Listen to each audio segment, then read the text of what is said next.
నేను గింత మంచిగా మాట్లాడితే నువ్వేంది?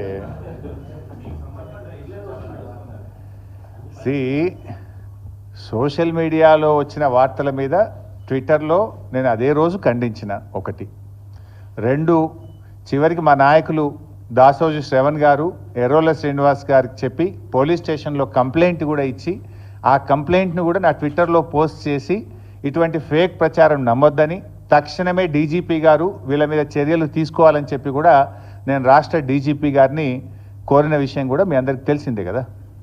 ఏం రగ్గారు?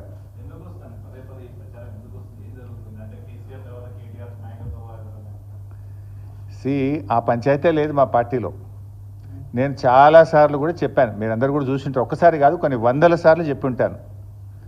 ఇవాళ కేసీఆర్ గారు మా పార్టీ అధ్యక్షుడు. ఆయన యొక్క ఆదేశాలను తూచా తప్పకుండా పాటించే ఒక క్రమశిక్షణ కలిగిన కార్యకర్త హరీష్ రావు అని చెప్పిన.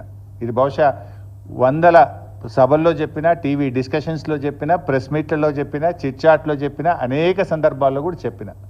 సో మీరు అన్నట్టు కేటీఆర్ గారికి నాయకత్వం అప్పచెప్తే స్వాగతిస్తాను. డెఫినెట్గా ఐ కోఆపరేట్. ఒక కార్యకర్తగా హరీష్ రావు పార్టీ నిర్ణయాన్ని, కేసీఆర్ నిర్ణయాన్ని ఎప్పుడైనా శిరసా వహిస్తాడు తప్ప గీత దాటే వ్యక్తి కాదు. ఇది నా 25 ఏళ్ల రాజకీయ ప్రస్థానం చూపిస్తుంది. 25 ఏళ్ళ నుంచి నేను బీఆర్ఎస్ పార్టీలో ఉన్నాను. పార్టీ జెండా పుట్టుక నుంచి ఈ రోజు వరకు కేసీఆర్ గారి అడుగుజాడల్లో వారి సూచనలకు అనుగుణంగా పనిచేసేటువంటి ఒక కార్యకర్తగా హరీష్ రావు పనిచేసిండు, రేపు కూడా చేస్తాడు. Thank you.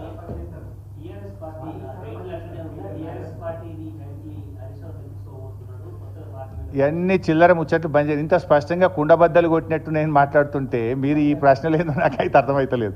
ఇంత కుండబద్దలు కొట్టినట్టు 100 సార్లు చెప్పినా మళ్ళీ ఈరోజు కూడా చెప్పినా కదా. My leader is KCR. What ever KCR says Harish Rao will follow it. That's all.